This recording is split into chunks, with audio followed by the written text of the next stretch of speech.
รัตนุยยธรรมทั้งมวลคุณาสาขลันตังอันมีคุณบันดังน้ำมหาสมุทรงันว่าคานามามิก็โนบน้อมไว้ธรรมังยังบัสสัทธรรมะเจ้าโมเนราชเทสิตังอันพระพุทธเจ้าหากเทศนางันว่าคานามามิก็โนบน้อมไว้สังฆังยังพระสังฆเจ้าโมเนราชสาวกังอันพระเป็นลูกศิษย์ฟังคำสอนแห่งพระพุทธเจ้างันว่าคานามามิก็โนบน้อมไว้กรรมฐานาทายกา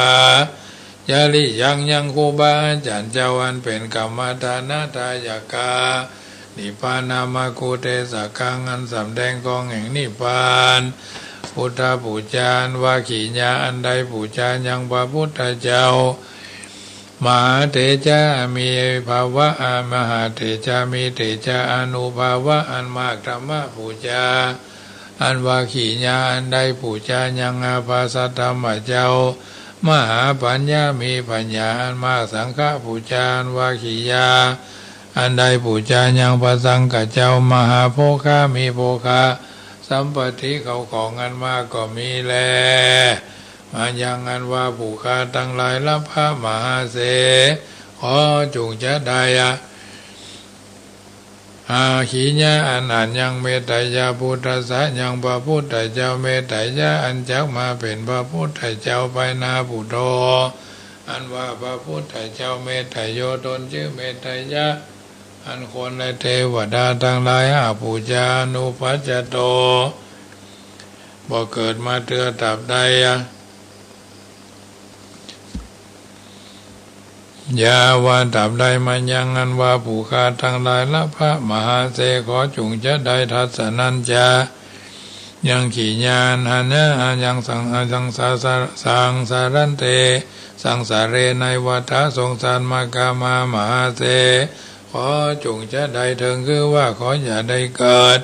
อบายเยในอบายทุกขติคือนรกเป็นเปรตเป็นสัตว์เดรัจฉานตายาวาตับใดอิมินาตูปาบูปาราชาการวะกัมเมนะโดยกรรมมันใดปูจาการวะโดยทูปโดยเทียนเขาต่อดอกไม้นิเตอนิพพานะปัจจโยจงเป็นปัจจัยกำจูได้นิพพานโอตุจงมีโนแก่ผู้ค้าทั้งหลายเที่ยงแท้แด่เธอนะโมตัสสะภะคะวะโตอะระหะโตสัมมาสัมพุทธัสสะนะโมตัสสะภะคะวะโตอะระหะโตสัมมาสัมพุทธัสสะนะโมตัสสะภะคะวะโตอะระหะโตสัมมาสัมพุทธัสสะนะโมตัสสะภะคะวะโตอะระหะโตสัมมาสัมพุทธัสสะพุทธังสรณังกัจฉามิธัมมังสรณังกัจฉามิสังฆังสรณังกัจฉามิตุติยัมปิพุทธังสรณังกัจฉามิตุติยัมปิธัมมังสรณังกัจฉามิตุติยัมปิสังฆังสรณังกัจฉามิตติยัมปิพุทธังสรณังกัจฉามิตติยัมปิธัมมังสรณังกัจฉามิตติยัมปิสังฆังสรณังกัจฉามิสรณะกัมมานังพุทโธสัพพัญญูตยโนธัมโมโรกุตโรนาวะสังโฆมะคะปะระโตจาอิเจตังรัตนาตยังเอตัสสะอนุภาเวนะสัพพะอันตรายโยวินัสสันตุโน ติปิโสภะคะวะอะระหังสัมมาสัมพุทโธวิชชาจารณะสัมปันโนสุขโตโรกวิทูอนุตตโรปุริสธรรมสารติสัทธาเทวมนุษย์สันนังพุทโธภะคะวะติสวากขาโตภะคะวะตาธัมโมสันทิติโกอาการิโกเอหิปัสสิโกโอปนะยิโกปัจจตังเวทิทัพโพวิญโยหิติสุปฏิปันโนภะคะวะโตสาวกสังโฆอุจุปฏิปันโนภะคะวะโตสาวกสังโฆยะยะปฏิปันโนภะคะวะโตสาวกสังโฆสามิจิปฏิปันโนภะคะวะโตสาวกสังโฆยะติตังจัตตาริปุริสายุคานิอัตตาปุริสาอุคลาเอสาภะคะวะโตส สาวกสังโฆอาหุนายโยปาหุนายโยตักขินายโยอัญชลีกรณีโยอนุตรังปุญญเขตังโลกัสสาติยันตุนิมิตังอวมังกรัญจโยยามนาโภสกุณาสัสสะโตปาปะกะโหตุสุปินังอากันตังสังฆานุภาเวนะวินาสเมนโตกรณียมัตตกุสเรนะยันตังสันตังปะตังอภิสเมจัสสะโกหุโจจะสุหุโจจะสุวัจโจจะสามุทุอนาติมานีสันตุสโกจะสุภโรจะอภกิโจ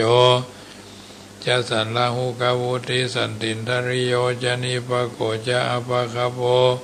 กุเรสุอนานุขิโตนะจะพุทธังสัมมาจเรอินจิเยนะวิญญูปเรอุปวัตโยสุขิโนวาเขมิโนหนตุสเปสตาภวันตุสุขิตตาเยเกจิปนาพุทธติตัสสาวาทาวราวาอนาวเสสาทีฆาวเยมหันตาวมัชฌิมารสกาอนุกาถุราทิตาวเยจะอาทิตาเยจะทุเรวสันติอวิทุเรภูตาวาสัมภเวสีวาสเปสตาภวันตุสุขิตตานาปโรปรังนิคุเพดานาติมัญเยทากทาจินังกินจิปยาโรสนาปฏิกาสัญญานานยามัญญาสาตุกามิฉายามาถายาทานิยังพุทธังอายุสาเอกาพุทธามนุราคาเอวะเปสัพพพุทเถสุมานะสัมภาวเยอปาลิมานัง เมตัญจสัพพโลกัสสมิงมานะสัมภาวเยอปาลิมานังอุทังอโทจติริยัญจะสัมปทังเวรังสัมปทังติตัญจลังนิสินโนวาสยาโนวาญาวัฏสาวิคตามิโตเอตังสติงอติตายาประมาเมตังวิหารังอิธรรมาอุติตินจาอนุปกรรมสีละวาทัสเนนะสัมปันโนกะเมสุวินายาเคทังในจตุกปัสสยังปุณเรติติกรณียเมตตาสุตังวิรูปเขหิเมเมตังเมตังเอราปเทหิเมจะปยาพุทเทหิเมเมตังเมตังกันหาโคตามะเกหิจาปัตตะเกหิเมเมตังเมตังทิปัตตะเกหิเมจตุปเทหิเมเมตังเมตังปังอุปเทหิเมมามัง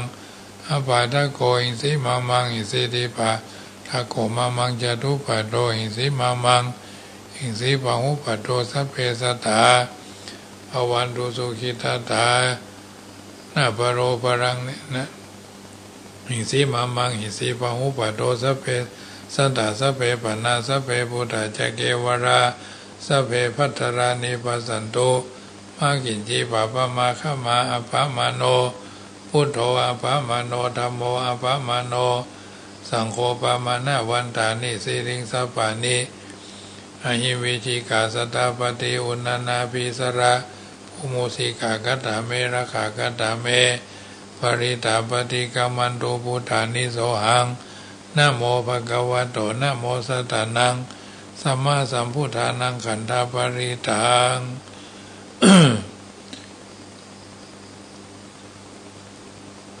ติปิโสภะคะวะตานาปารมีสัมปันโนตนาอุปปารมีสัมปันโนตนาปรมัตถะปาลมีสัมปันโนเมตตาไมตรีกรุณามุทิตาอุเบกขาปาลมีสัมปันโนอิติปิโสภะคะวะสีละปาลมีสัมปันโนสีละอุป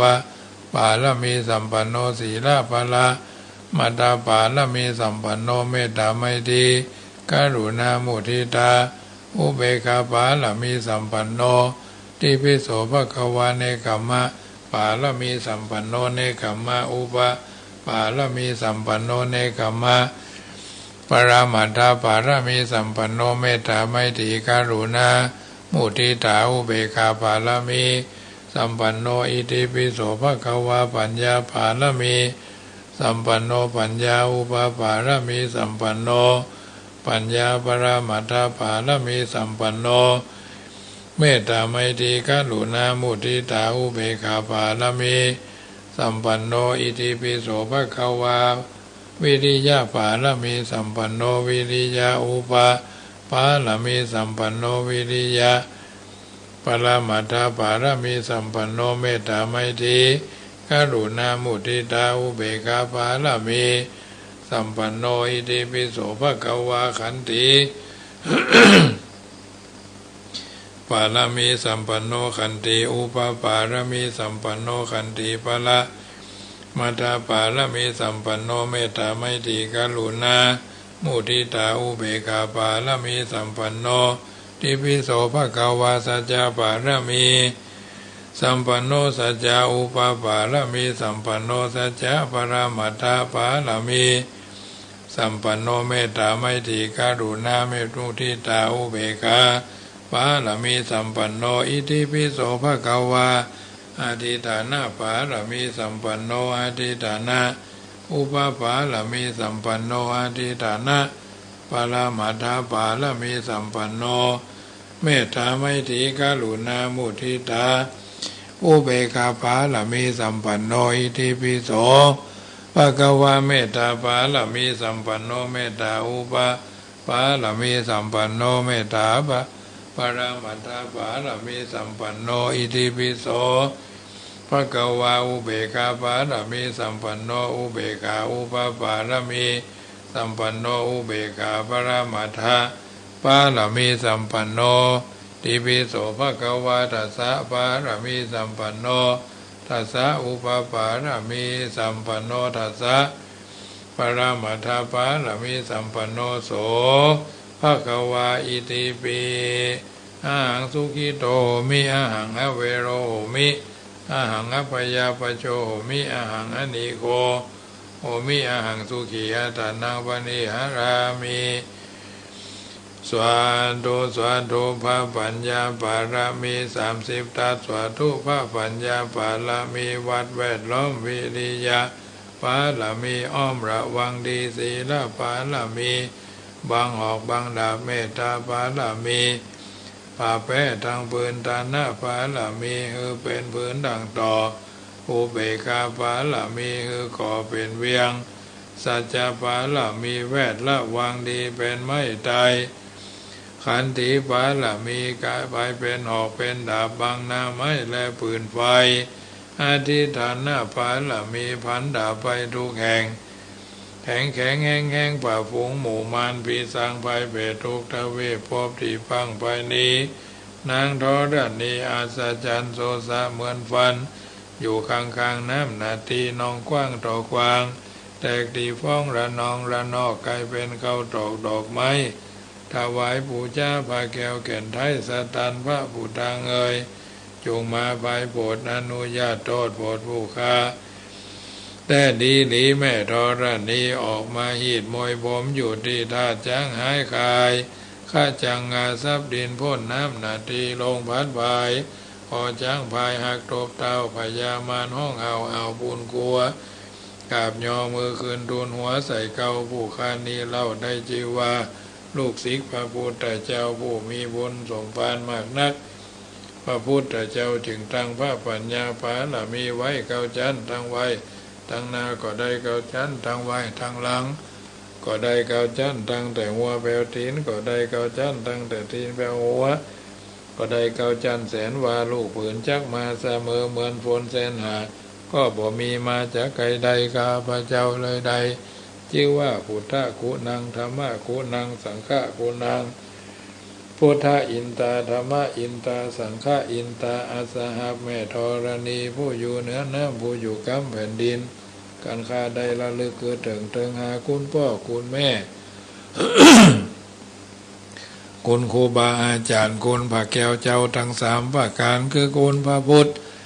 คุณพระธรรมคุณพระสงฆ์คุณแดดคุณฝนคุณน้ำคุณลมคุณไฟคุณกุศลเจ้าก็ดีคุณนางอุตราเจ้าก็ดีคุณพระพเจกเจ้าก็ดี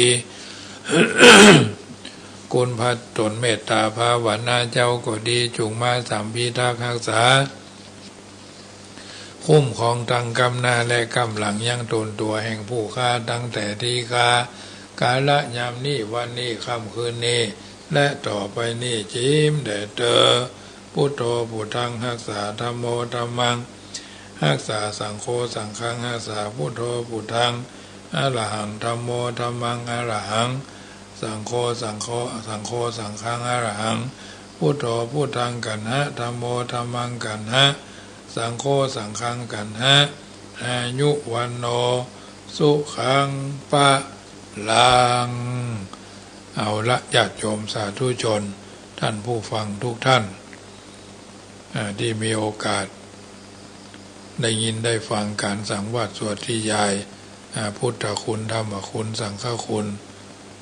เป็นที่เสร็จสัดเรียบร้อยน้ำธรรมคำสอนจากรายการเสียงธรรมก่อนรับตาก็เป็นส่วนหนึ่งนำมาอุเอิญเจริญพรกับบรรดาญาติโยมสาธุชนผู้ที่เป็นกัลยาณมิตรทุกคนทุกท่านตั้งอกตั้งใจอยู่ท่าดาวฟังรายการนี้ค่ำแรงวันนี้ก็เป็นค่ำแรงแห่งวันเข้าพรรษาของหมู่เฮาเราเจ้าข้าโดยส่วนใหญ่ก็คงจะฮู้กันดีว่าเป็นวันเข้าพรรษาทุกเจ้าพระเนรเนาะทั่วพระราชอาณาจักรวัดในเมืองวัดนอกเมืองต่างก็มีความเข้าใจในประเพณีพิธีกรรมดังกล่าวมละจารีตประเพณีที่จำเป็นจะต้องนำมาเป็นข้อพินิจพิจารณาทำความเข้าใจเพิ่มเติมเพื่อเกิดประโยชน์โกรธโสธิผลเป็นมงคลกับตัวกับตนอย่างน้อยๆก็หู้หน้าที่มีพระบาลีกล่าวเอาไว้ว่าธัมมังจเลสุจาริตังนะธัมมังจเลสุจาริตัง เป็นการอู้เอิญเจริญพรเรื่องคติธรรมนำไปพิจารณาแปลว่านรชนพ่อชายก็ดีแม่หญิงก็ดีพึงประพฤติปฏิบัติธรรมเพื่อเป็นสุจริตธรรมะคือสภาพทรงตัวไว้ในตัวเองอยู่ประจำโลกบ่เปลี่ยนแปลงไปตามยุคตามสมัยรักษาผู้ประพฤติปฏิบัติโดยคืออยู่ในอำนาจของตนกล่าวคือสภาพใดรักษาผู้ประพฤติปฏิบัติในทางดีบ่คือตกไปในทางบ่ดีสภาพนั้นจัดเป็นกุศลธรรมสภาพใดรักษาผู้ประพฤติปฏิบัติไปในทางบ่ดีคือทางชั่วบ่คือประสบทางดีได้สภาพนั้นจัดเป็นอกุศลธรรมสภาพใดรักษาผู้ประพฤติปฏิบัติไว้ในทางเป็นกลางกลางบ่ดีบ่ชั่วสภาพนั้นจัดเป็นอภยากตธรรมคำว่าธรรมได้แก่คำสอนที่เป็นหลักสมเด็จพระพุทธเจ้าตรัสไว้โดยชอบแล้วตรัสไว้ถูกต้องแล้วตรัสไว้บ่ผิดเป็นคำสอนที่เป็นสัจธรรมความจริงความแท้เป็นแกนนำเป็นแกนกลางพิจารณาเมื่อใดก็ปะความจริงเท่าอันบ่เคลื่อนคลาดจากความเป็นจริงเป็นสิ่งพิสูจน์ได้ไม่ล่วงการไม่ล่วงสมัยและมีความหมายเป็นรายในเช่นธรรมะคือหน้าที่ธรรมะคือความถูกต้องบางคนบ่เข้าใจในบทเหล่านี้ก็ทำให้บ่ค่อยสนใจเนาะธรรมะคือเหตุผลธรรมะคือความจริงธรรมะคือความยุติธรรมส่วนคำว่าสุจริตก็ได้แก่ประพฤติดีประพฤติงามตามหลักสามกายสุจริตมีพ้นว่าบ่ฆ่าบ่ทำร้ายบ่กักบ่ขังบ่น่วงเหนี่ยวบ่จองจำทำสัตว์ให้เดือดเนื้อฮ้อนใจบ่ลักทรัพย์สมบัติการบ่เบียดบังช่อโกงประพฤติผิดในกามคือการบ่ละเมิดภรรยาสามีของคนอื่นๆบ่เกี่ยวข้องทางกามกับบุคคลผู้ต้องห้ามวจีสุจริตก็ประพฤติดีทางวาจาได้แก่การบ่อู้เท็จอู้จาแต่คำแท้อู้ตรงกับความจริงบ่อู้คำหยาบอู้แต่คำสุภาพไพเราะม่วนหูเนาะเป็นมโนสุจริตก็ประพฤติดีทางใจได้แก่บ่โลภอยากได้ หม่อมพยาบาทปองร้ายหันชอบตามทำนองครองธรรมแถมยังนึ่งคำว่าสุจริตเนี่ยเป็นคำรวมแห่งความดีเป็นความดีของคนบุคคลเป็นความดีของบุคคลการประพฤติตนให้มีสุจริตธรรมประจำใจย่อมเป็นไปในลักษณะการแสดงออก4ประการก็คือประพฤติธรรมให้เป็นสุจริตประพฤติธรรมให้เป็นสุจริตในบุคคลในอาชีพในการงานในหน้าที่นะประการที่1ประพฤติธรรมเป็นสุจริตในบุคคลก็คือฐานะที่เป็นคนที่เกิดมาในโลกเป็นสัตว์ประเภทสังคมบันิยมอยู่คนเดียวอย่างที่พลบอกว่าอยู่คนเดียวสบายแต่ไม่สนุกอยู่ร่วมสองครองทุกข์สนุกแต่ไม่สบายนะดังนั้นย่อมมีเกี่ยวข้องสัมพันธ์กันจะอยู่ตัวคนเดียวก็บ่ได้ใกล้ชิดที่สุดก็คือครอบครัวห่างตัวออกไปก็คือกัลยาณมิตรหรือเพื่อนบ้านในย่านเดียวกันจันที่สุดก็คือมนุษย์ร่วมโลกร่วมประเทศย่อมมีเหตุที่จะต้องเกี่ยวข้องกันได้เฉพาะผู้ใกล้ชิดติดต่อกันสม่ำเสมอคือสามีภรรยาพ่อแม่กับบุตรธิดาครูบาอาจารย์กับศิษย์มิตรกับมิตรเป็นต้นเมื่อบุคคลผู้มีหน้าที่เกี่ยวข้องกันได้ประพฤติดีปฏิบัติชอบต่อกันก็ชื่อว่าได้ปฏิบัติเป็นสุจริตในบุคคลดังเช่นสามีภรรยาที่ดีก็คือคู่ชีวิตคู่สร้างคู่สมคู่สุขคู่ทุกข์มีสุขร่วมเสพมีทุกข์ร่วมต้านให้การอุปถัมภ์ค้ำจุนกันเป็นเนื้อคู่อันควรกันเป็นคู่กรรมคู่เวรทะเลาะวิวาทบาดหมางจองร่างจองผ่านกันสามีที่ดีก็ย่อมคอยโน้มน้าวใจภรรยาตลอดถึงบุตรหลานรวมถึงวงว่านเครือเกิดความชื่นชมกลมเกลียวสนิทสนมเสน่หาปฏิบัติชอบในภรรยาตามหน้าที่ของตนส่วนภรรยาที่ดีย่อมมีหน้าที่ปฏิบัติชอบในสามีตามหน้าที่ที่สำคัญนั่นก็คือความซื่อสัตย์จันเป็นคุณสมบัติของกุลสตรีกุลสตรีควรเป็นดุจดอกไม้มีลักษณะอ่อนนวลอ่อนนุ่มควรสงวนส่วนบุรุษเป็นดุจเล็กเพชรที่ลักษณะแข็งแรงแกร่งกล้าสามารถเป็นผู้นำที่ดีได้ส่วนในฐานะอื่นนอกจากสามีภรรยาก็ควรที่จะมีความรักความเคารพความนับถือซื่อสัตย์สุจริตต่อกันจริงใจต่อกันมุ่งดีมุ่งเจริญต่อกันจึงจะรักษาความสัมพันธ์มั่นคงตลอดไปความเป็นผู้ซื่อสัตย์สุจริตเนี่ยต่อบุคคลในฐานะต่างๆดังกล่าวมาเนี้ยย่อมได้ชื่อว่าประพฤติเป็นสุจริตในบุคคลประการต่อมาก็คือประพฤติตนเป็นสุจริตในการงานในการอาชีพประพฤติสุจริตในการอาชีพบุคคลผู้ที่อุบัติมามีสิ่งหนึ่งทำซึ่งทำไม่สิ่งหนึ่งซึ่งทำบอกฮู้จักแล้วบอกฮู้จักเสร็จเสี่ยงสิ่งนั้นก็คือการทำมาหากินหรือการอาชีพถ้าการทำมาหากินในทางสุจริตในทางทุจริตผิดศีลผิดธรรมผิดกฎหมายทรัพย์สินที่ได้มาโวยก็เสียไปโวยหรือรวยเร็วก็จนเร็วเปรียบเหมือนการปลูกไม้ล้มลุกได้ผลโวยแต่ต้นแต่ต้นก็ตายโวยเนาะพืชล้มลุกพริกบะเขือพริกผักไม้ไส้เครือบะเขือด่างนี่นะ ส่วนการทำมาหากินด้วยความขยันหมั่นเพียรในทางสุจริตบ่ผิดศีลบ่ผิดธรรมบ่ผิดกฎหมายก้อยทำก้อยไปก้อยได้ก้อยมีนะตามขั้นตามตอนตามเหตุตามผลทรัพย์สินที่ได้มาจักถาวรมั่นคงดำรงอยู่ได้และสามารถที่จะเป็นมรดกตกทอดถึงลูกถึงเหล่าหลานเปรียบเหมือนการปลูกไม้มีแก่นไม้ยืนต้นคอยเติบโตมีร่มมีเงา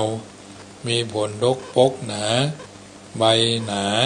ย่อมเป็นที่พึ่งพาอาศัยของบุคคลและเหล่าวิหกนกกาฉะนั้นดังนั้นสัมมาอาชีพก็คืออาชีพชอบจึงเป็นที่มาแห่งความบริสุทธิ์บุคคลผู้ประกอบย่อมอิ่มใจในขณะที่แสวงหาในขณะที่ได้มาในขณะที่บริโภคอุปโภคส่วนมิจฉาชีพก็คืออาชีพที่ผิดเป็นที่มาแห่งความเศร้าหมองบ่โปร่งใสเป็นไปเพื่อความเดือดร้อนโทษทุกข์เวรภัยและอันตรายนานาประการสมเด็จพระบรมศาสดาจึงประทานโอวาทว่ามิจฉาอาชีวังปหายะสัมมาอาชีเวนะชีวิตังกัปปายะมิจฉาอาชีวังปหายะสัมมาอาชีเวนะชีวิตังกัปปายะแปลว่าบุคคลควรละมิจฉาชีพแล้ว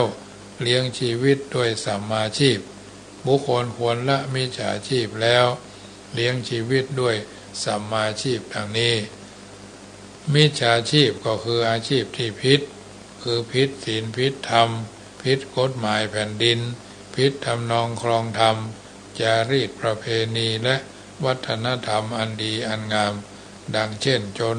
การโจรกรรมคือการลักการชกการปล้นจี้ตู่ช่อโกงหลอกลวงปลอมแปลงทรัพย์เปลี่ยนเบียดบังลักลอบยักยอกเป็นต้นการแสวงหาทรัพย์ศีลสำหรับเลี้ยงชีพด้วยการทุจริตดังที่ได้กล่าวมาเนี่ยถือว่าเป็นอาชีพที่ผิดลักผิดเกณฑ์ผิดกติกาเพื่อนเขาว่าเอาเปรียบคนอื่นเนาะหรือแย่งชิงลู่ชิงทรัพย์สินที่ได้มาจากการทุจริตมาช่วยให้เกิดสุขแม้จะมีสุขห้องก่อลางคณะชั่วครู่ชั่วยามโดยเหตุเป็นทรัพย์สินที่เป็นทุจริตเป็นของร้อนต้องซ่อนเก็บซ่อนกินซ่อนจ่ายกลัวคนอื่นจะหู้จะหันจะซ่อนตัวกลัวถูกยับทรัพย์สินก็ที่ได้มาจากอาชีพที่เป็นสุจริตถือว่าเป็นโชคเป็นลาภก่อให้เกิดความปราบปลื้มเอิบอิ่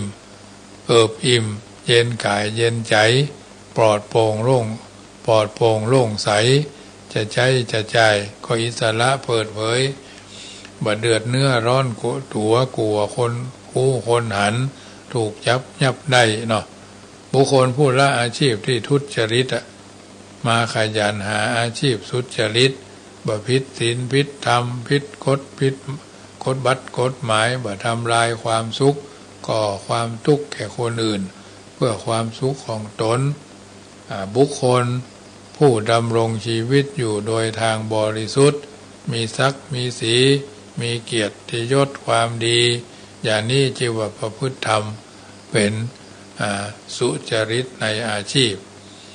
ประการที่สามประพฤติธรรมเป็นสุจริตในงานประพฤติธรรมเป็นสุจริตในงานความจริงสาระชีวิตของคนเราเนี่ยคือการทำงานเพราะการงานคือหัวใจของชาติจะมั่นคงประชาชนจะมั่งคั่งดังที่กล่าววันว่างานดีมีโภคาพาให้สุขสมบูรณ์การงานจึงเป็นรากฐานเป็นทรัพยากรคือบ่อเกิดแห่งทรัพย์สินเงินทองคนในชาติมีงานทำมีเงินบ่มีคนว่างงานคนในชาติเป็นคนขยันขันแข็งบ่ขี้ข้านบ่อ่อนแอเป็นชาวนาตั้งใจทำนาเป็นพ่อค้าตั้งใจทำการค้าเป็นข้าราชการทหารตำรวจ ตั้งใจทำงานปฏิบัติภารกิจด้วยความซื่อด้วยความซื่อสัตย์สุจริตะสุจริตะมีผลดีทุจริตมีผลบดีกัลยาณการีกัลยาณังบุคคลทำการงานดีย่อมได้รับผลดีปาปการีจะปาปกังบุคคลทำการงานบดีย่อมได้รับผลบดีจึงควรที่จะทำงานให้เป็นสุจริตการงานสุจริตเท่านั้นย่อมรักษาเกียรติศักดิ์ศรีย่อมรักษาความดีที่ยังยั่งยืนมั่นคงบุคคลจึงต้องลงมือทำไม่เพียงแต่นึกแม้การทำก็ทำด้วยความขยันหมั่นเพียรบัณฑิหายตายบัณฑิห่างจากไก่บากบั่นไปหางานง่ายบ่กลัวงานนักไปฮักงานเบาเอาใจใส่บ่ทอดทิ้งธุระปลูกฉันทะลงเป็นหนึ่งในกิจที่ทำทุ่มเทความเพียรให้สม่ำเสมอบ่หยุดนิ่งอยู่บ่ได้บ่ง่วงเหงามึนตึงบ่เป็นคนมักง่ายกระตือรือร้นทำงานด้วยความเอาใจใส่อย่างแท้ของตนกะสมกาลสมัยบ่ล่วงเวลาไปโดยไร้ประโยชน์ตรงต่อเวลาเข้าตรงต่อเวลาออกช้าในคราวที่ควรช้าด่วนในคราวที่ควรด่วนแม้จะพบหันความลังเลในเวลาติดขัดในเวลาทำพยายามบ่ทดถอยทอดอะไรเป็นไปตามหลักการที่ว่าสุขตังทำการงานให้ดีทันหีการนังทำการงานให้นักแน่นมั่นคงปรินิทธิตะการนังทำการงานให้สำเร็จลงด้วยความเรียบร้อยนะสุขตังทำการงานให้ดีทันหีการนังทำการงานให้นักแน่นมั่นคงปรินิทธิตะการนังทำการงานให้สำเร็จลงโดยความเรียบร้อยสรุปแล้วคนทำงานดีมีสุจริตอย่างนี้งานก็ได้ผลบุคคลก็มีความสุขส่วนผู้ทำงานเป็นทุจริตงานก็บ่ได้ผลบุคคลก็สับสนวุ่นวายยุ่งเหยิงมีความทุกข์และมีชีวิตอยู่เพื่อตัวผู้ทำงานสุจริตมีชีวิตอยู่เพื่อสังคมจึงมีคำนิยมว่าอยู่เพื่อตัวอยู่แค่สิ้นลมอยู่เพื่อสังคมอยู่ชั่วกาลนานอยู่เพื่อตัวอยู่แค่สิ้นลมอยู่เพื่อสังคมอยู่ชั่วกาลนานดังนี้ฉะนั้นค่ำแรงของวันนี้ธรรมภาพได้เวิร์นเจริญพรน้ำธรรมคำสอนส่วนแห่งรายการเสียงธรรมก่อนรับตามาถึงช่วงสุดท้ายก่อนนำรายการจะท่านไปในค่ำคืนวันนี้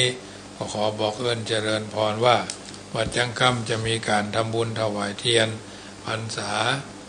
แก่วัดในตำบลมะกอกในวันอาทิตย์ที่6ที่จะถึงนี้ที่6สิงหาเวลา9 โมงปลายเป็นต้นไปณมณฑลพิธีวัดหนองซ้อยวัดพระนอนม่อนจ้างวัดตีนดอยวัดบ้านหวายวัดบ้านมะกอกวัดสันกำแพงวัดพระพุทธบาทตากผ้าวัดรอมพระเจ้าตองวัดช้างคำแล้วก็วัดสวมนักสงฆ์หลวงพ่อโชคใหญ่ทันใจบ้านป่ามุนวันที่6คือวันที่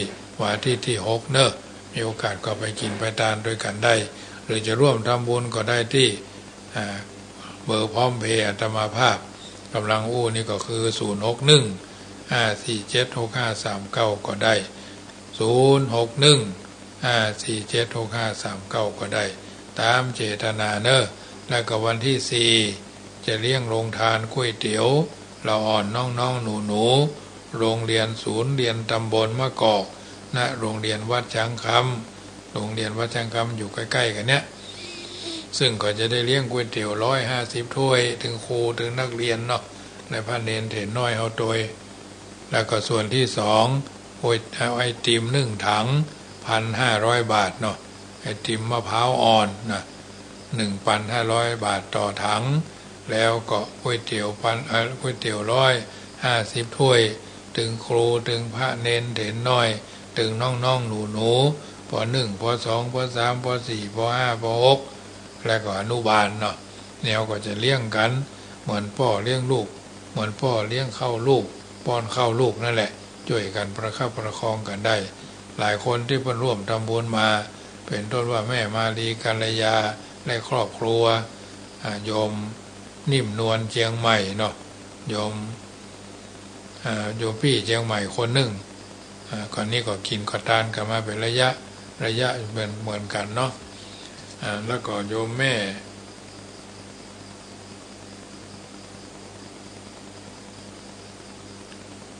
คุณโยมแม่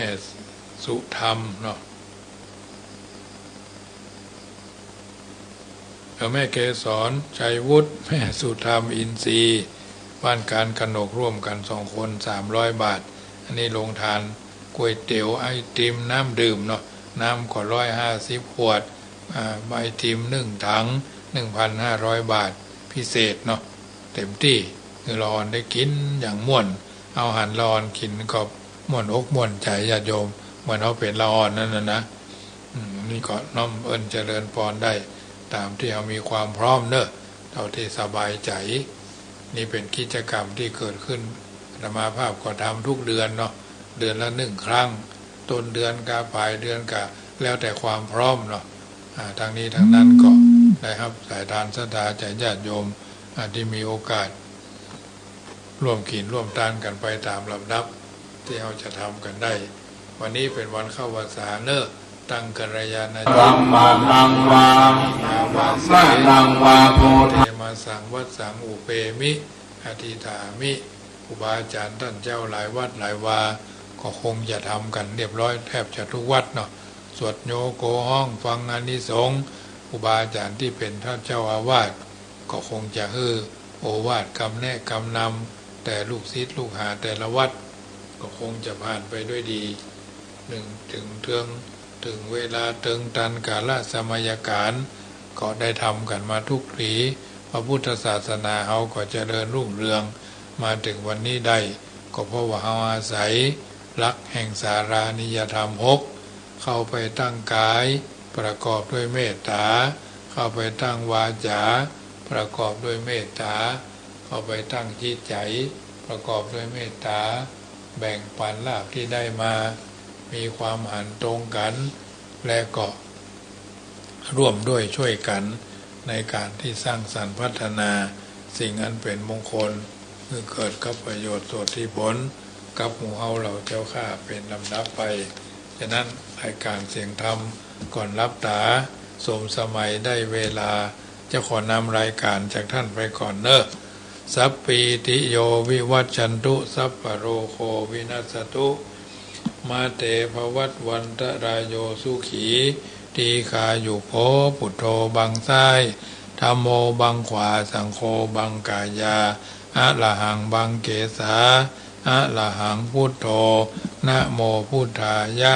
จยตุภวังจยสุปมังครังจยโสถีพระวันตุโวอายุวันโนสุขังปะลังขอเจริญปอน